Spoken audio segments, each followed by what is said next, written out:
Are you ready for the exciting conclusion? I hope so, because today we are jumping right into part 2 of the adventure of the Norwood Builder. Hope you guys are enjoying it. I am so glad to be back into the spring weather. Just makes everything so much better, and I'm so glad to be bringing this audiobook to you here today. Thank you guys, everyone who's sharing the podcast. It just means the world to me. If you want to get on the bandwagon here, just tell other people about the podcast, share it on social media, leave a rating and review. Whatever you feel like doing is just a great way to help the podcast keep going. Doing this for free just because I love doing audiobooks and I love sharing them, but any help that you can send my way as far as doing reviews or spreading the word about the podcast just goes a long way in making sure that this is still a viable thing, because I think you might miss the podcast if it was gone. So yeah, just keep sharing it. Thank you guys for listening, and without further ado, let's get into part 2 of the adventure of the Norwood Builder.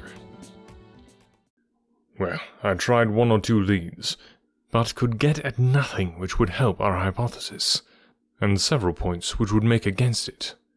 I gave it up at last, and off I went to Norwood. This place, Deep Dene House, is a big modern villa of staring brick, standing back in its own grounds, and a laurel-clumped lawn in front of it. To the right, and some distance back from the road, was the timber yard which had been the scene of the fire. Here's a rough plan on a leaf of my notebook. This window on the left is the one which opens into Oldacre's room. You can look into it from the road, you see. That is about the only bit of consolation I have had today. Lestrade was not there, but his head constable did the honours. They had just found a great treasure trove. They had spent the morning raking among the ashes of the burned woodpile, and besides the charred organic remains, they had secured several discoloured metal discs. I examined them with care, and there was no doubt that they were trouser buttons. I even distinguished that one of them was marked with the name of Holmes, who was Oldacre's tailor. I then worked the lawn very carefully for signs and traces, but this draught has made everything as hard as iron. Nothing was to be seen, save that some body or bundle had been dragged through a low privet hedge, which is in a line with the woodpile. All that, of course, fits in with the official theory. I crawled about the lawn with an August sun on my back, but I got up at the end of an hour no wiser than before. Well, after this fiasco, I went into the bedroom and examined that also. The bloodstains were very slight, mere smears and discolorations, but undoubtedly fresh.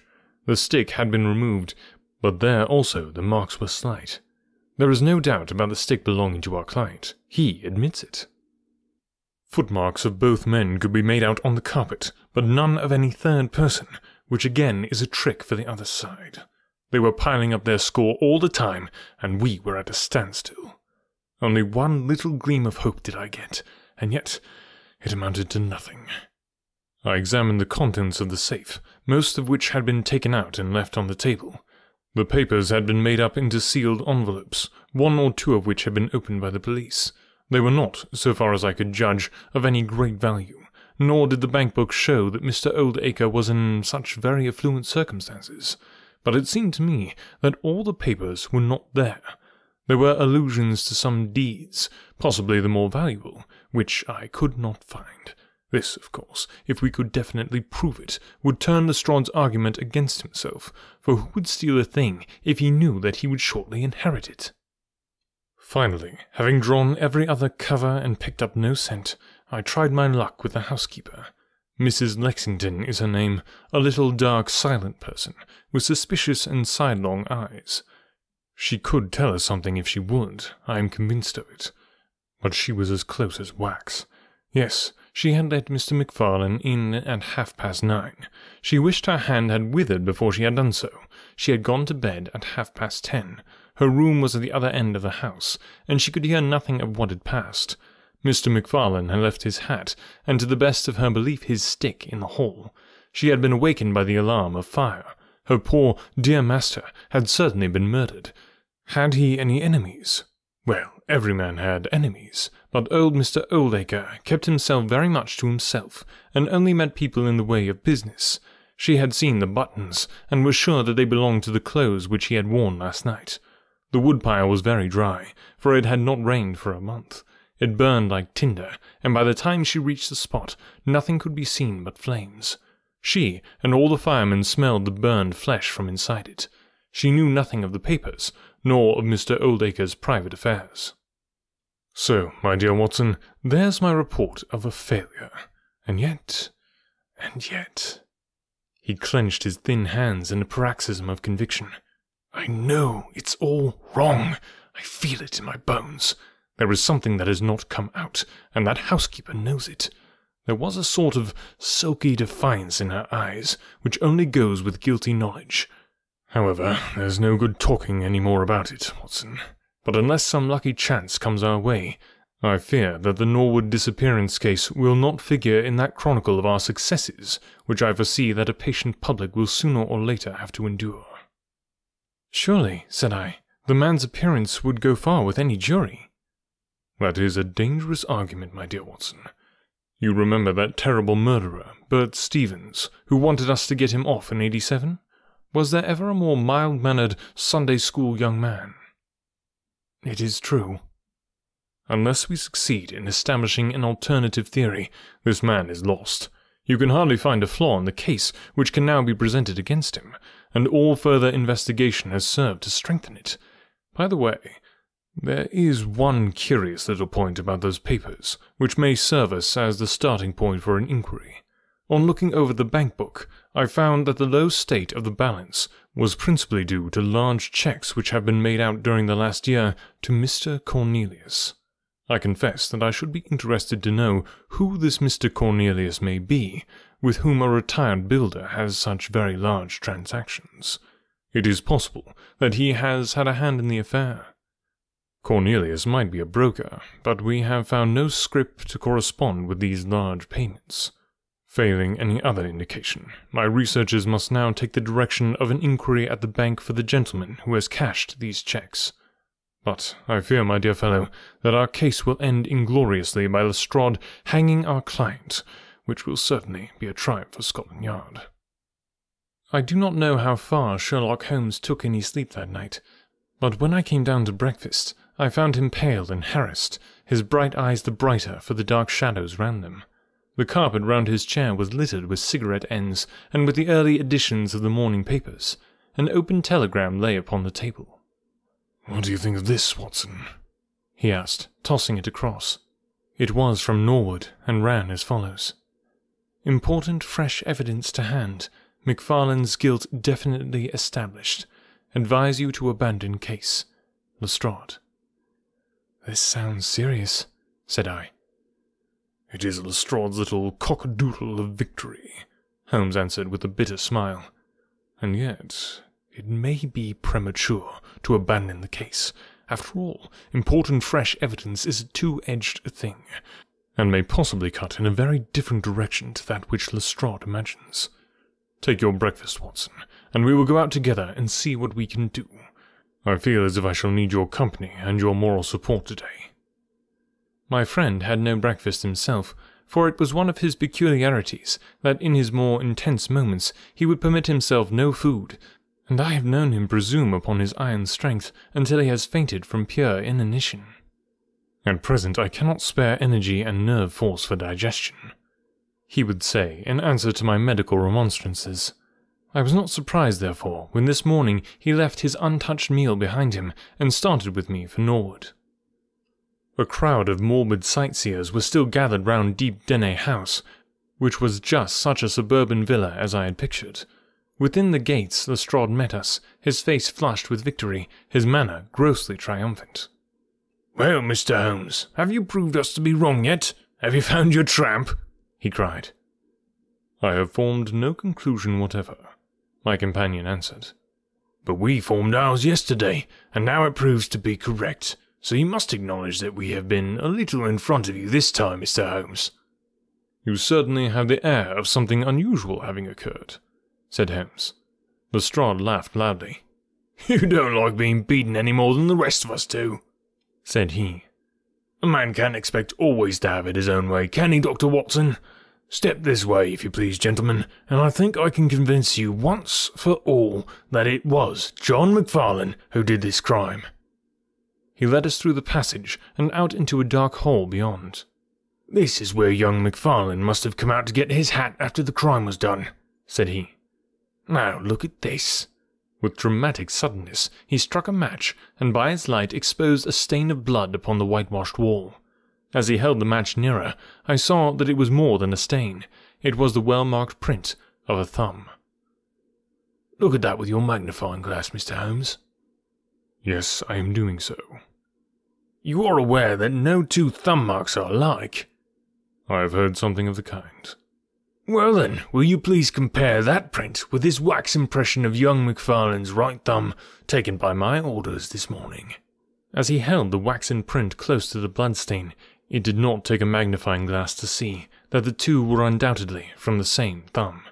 It was evident to me that our unfortunate client was lost. "That is final," said Lestrade. "Yes, that is final," I involuntarily echoed. "It is final," said Holmes.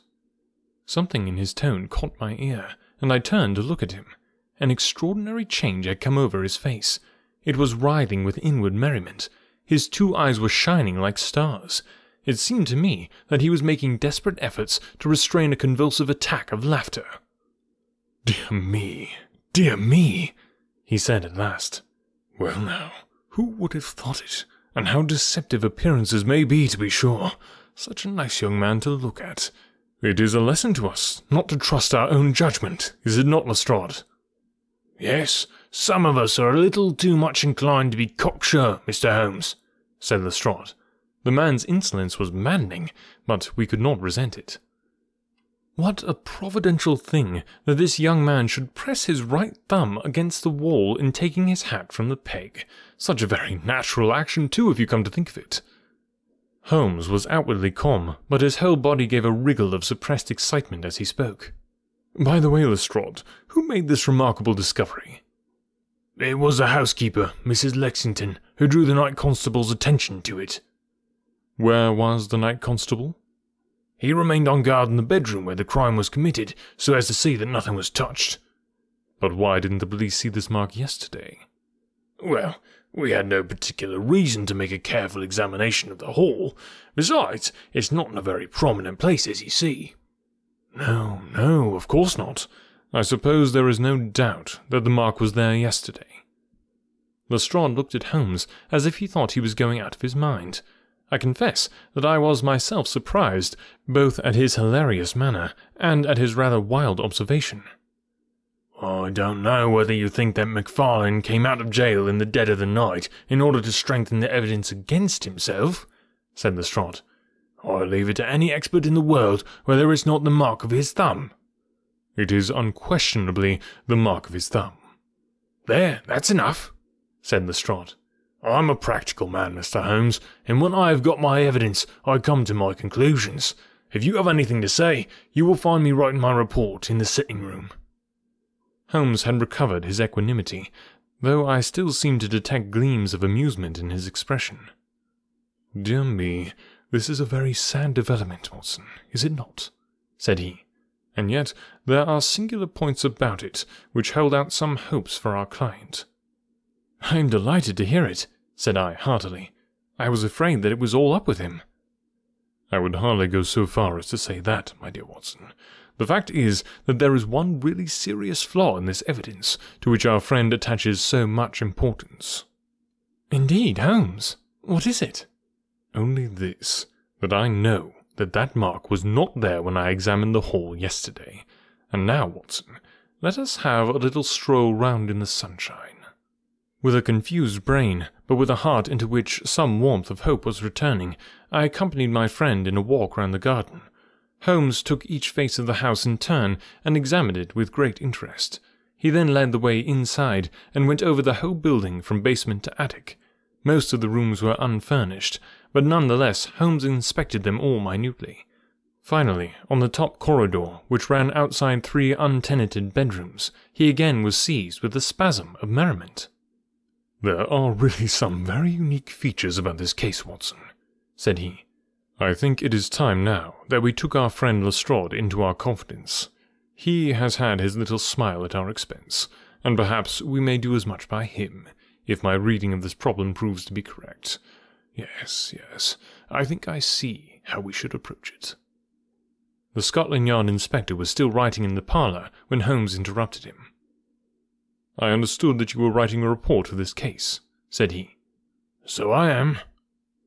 "Don't you think that it may be a little premature? I can't help thinking that your evidence is not complete." Lestrade knew my friend too well to disregard his words. He laid down his pen and looked curiously at him. "What do you mean, Mr. Holmes?" "Only that there is an important witness whom you have not seen." "Can you produce him?" "I think I can." "Then do so." "I will do my best. How many constables have you?" "There are 3 within call." "Excellent," said Holmes. "May I ask if they are all large, able-bodied men with powerful voices?" "I have no doubt they are, though I fail to see what their voices have to do with it." "Perhaps I can help you to see that, and 1 or 2 other things as well," said Holmes. "Kindly summon your men, and I will try." 5 minutes later, 3 policemen had assembled in the hall. "In the outhouse you will find a considerable quantity of straw," said Holmes. "I will ask you to carry in 2 bundles of it. I think it will be of the greatest assistance in producing the witness whom I require. Thank you very much. I believe you have some matches in your pocket, Watson. Now, Mr. Lestrade, I will ask you all to accompany me to the top landing." As I have said, there was a broad corridor there, which ran outside 3 empty bedrooms.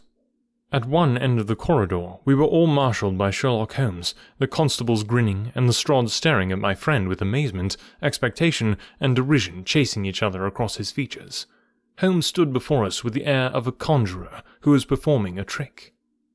"Would you kindly send one of your constables for 2 buckets of water?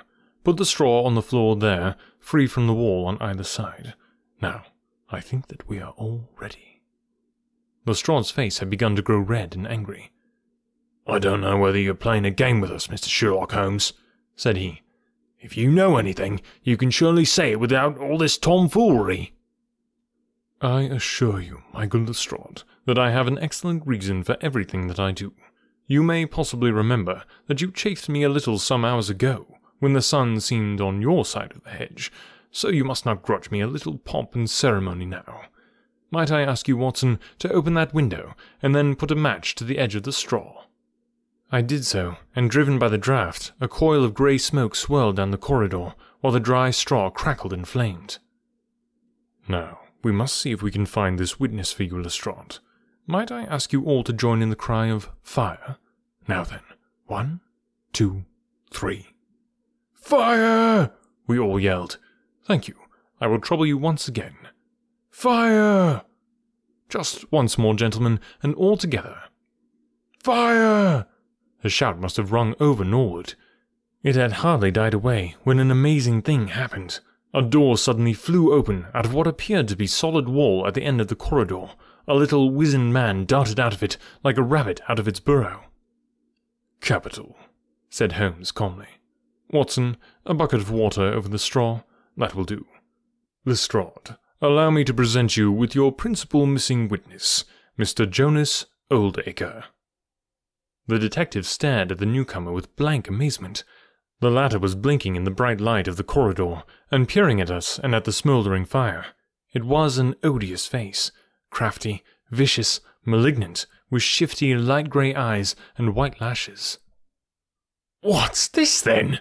said Lestrade at last. "What have you been doing all this time, eh?" Oldacre gave an uneasy laugh, shrinking back from the furious red face of the angry detective. "I have done no harm." "No harm? You have done your best to get an innocent man hanged. If it wasn't for this gentleman here, I'm not sure that you would not have succeeded." The wretched creature began to whimper. "I'm sure, sir, it was only my practical joke." "Oh, a joke, was it? You won't find the laugh on your side, I promise you. Take him down, and keep him in the sitting room until I come. Mr. Holmes," he continued when they had gone, "I could not speak before the constables, but I don't mind saying, in the presence of Dr. Watson, that this is the brightest thing that you have done yet, though it is a mystery to me how you did it. You have saved an innocent man's life, and you have prevented a very grave scandal which would have ruined my reputation in the force." Holmes smiled, and clapped Lestrade upon the shoulder. Instead of being ruined, my good sir, you will find that your reputation has been enormously enhanced. Just make a few alterations in that report which you were writing, and they will understand how hard it is to throw dust in the eyes of Inspector Lestrade." "And you don't want your name to appear?" "Not at all. The work is its own reward. Perhaps I shall get the credit also at some distant day, when I permit my zealous historian to lay out his fool's cap once more, eh, Watson? Well, now, let us see where this rat has been lurking." A lath and plaster partition had been run across the passage 6 feet from the end, with a door cunningly concealed in it. It was lit within by slits under the eaves. A few articles of furniture and a supply of food and water were within, together with a number of books and papers. "There's the advantage of being a builder," said Holmes as we came out. "He was able to fix up his own little hiding place without any confederate, save, of course, that precious housekeeper of his, whom I should lose no time in adding to your bag, Lestrade." "I'll take your advice. But how did you know of this place, Mr. Holmes?" "I made up my mind that the fellow was in hiding in the house. When I paced one corridor and found it 6 feet shorter than the corresponding one below, it was pretty clear where he was. I thought he had not the nerve to lie quiet before an alarm of fire. We could, of course, have gone in and taken him, but it amused me to make him reveal himself. Besides, I owe you a little mystification, Lestrade, for your chafe in the morning." "Well, sir, you certainly got equal with me on that. But how in the world did you know that he was in the house at all?" "The thumb mark, Lestrade. You said it was final, and so it was, in a very different sense. I knew it had not been there the day before. I pay a good deal of attention to matters of detail, as you may have observed, and I examined the hall, and was sure that the wall was clear. Therefore, it had been put on during the night." "But how?" "Very simply. When those packets were sealed up, Jonas Oldacre got MacFarlane to secure one of the seals by putting his thumb upon the soft wax. It would be done so quickly and so naturally that I dare say the young man himself has no recollection of it. Very likely it just so happened, and Oldacre had himself no notion of the use he would put it to. Brooding over the case in that den of his, it suddenly struck him what absolutely damning evidence he could make against MacFarlane by using that thumb mark. It was the simplest thing in the world for him to take the wax impression from the seal, to moisten it in as much blood as he could get from a pinprick, and put the mark upon the wall during the night, either with his own hand or with that of his housekeeper. If you examine among those documents which he took with him into his retreat, I will lay a wager that you will find the seal with the thumb mark upon it." "Wonderful," said Lestrade. "Wonderful. It's all as clear as crystal, as you put it. But what is the object of this deep deception, Mr. Holmes?" It was amusing to me to see how the detective's overbearing manner had changed suddenly to that of a child asking questions of its teacher. "Well, I don't think it's very hard to explain. A very deep, malicious, vindictive person is the gentleman who is now waiting us downstairs. You know that he was once refused by MacFarlane's mother. You don't? I told you that you should go to Blackheath first, and Norwood afterwards. Well, this injury, as he would consider it, has rankled in his wicked, scheming brain, and all his life he has longed for vengeance, but never seen his chance. During the last year or two, things have gone against him, secret speculation, I think, and he finds himself in a bad way. He determines to swindle his creditors, and for this purpose he pays large cheques to a certain Mr. Cornelius, who is, I imagine, himself under another name. I have not traced these cheques yet, but I have no doubt that they were banked under that name at some provincial town, where Oldacre from time to time led a double existence. He intended to change his name altogether, draw this money, and vanish, starting life again elsewhere." "Well, that's likely enough." It would strike him that in disappearing he might throw all pursuit off his track, and at the same time have an ample and crushing revenge upon his old sweetheart, if he could give the impression that he had been murdered by her only child.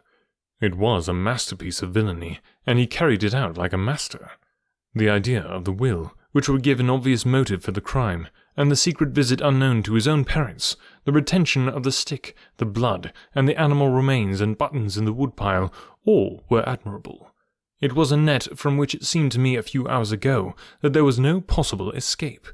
But he had not that supreme gift of the artist, the knowledge of when to stop. He wished to improve that which was already perfect, to draw the rope tighter yet round the neck of his unfortunate victim, and so he ruined all. Let us descend, Lestrade. There are just 1 or 2 questions that I would ask him. The malignant creature was seated in his own parlour, with a policeman upon each side of him. It was a joke, my good sir, a practical joke, nothing more, he whined incessantly. I assure you, sir, that I simply concealed myself in order to see the effect of my disappearance, and I'm sure that you would not be so unjust as to imagine that I would have allowed any harm to befall poor young Mr. MacFarlane. That's for a jury to decide, said Lestrade. Anyhow, we shall have you on a charge of conspiracy, if not for attempted murder. And you'll probably find that your creditors will impound the banking account of Mr. Cornelius, said Holmes. The little man started, and turned his malignant eyes upon my friend. I have to thank you for a good deal, said he. Perhaps I'll pay my debt some day. Holmes smiled indulgently. I fancy that, for some few years, you will find your time very fully occupied, said he. By the way, what was it you put into the woodpile beside your old trousers? A dead dog, or rabbit, or what? You won't tell? Dear me, how very unkind of you. Well, I dare say that a couple of rabbits would account both for the blood and for the charred ashes. If ever you write an account, Watson, you can make rabbits serve your turn. What a bad man. He killed a bunny. Can you believe it? Thanks, guys, for listening today. Hope you enjoyed the story. And tune in next week. We'll be jumping right into Chapter 3 of The Return of Sherlock Holmes. I'm really enjoying this book so far. I actually haven't read this one. I've read a lot of Sherlock books, but this is one that I hadn't gotten to until right now, as I'm reading it, as I narrate it, and share it with you. So I hope you're enjoying it. Hit me up. Let me know if you have any suggestions or thoughts, or if I'm making mistakes on the podcast. Another World Audiobooks at gmail.com. Look forward to hearing from you. Have a great week, and we'll talk to you next time.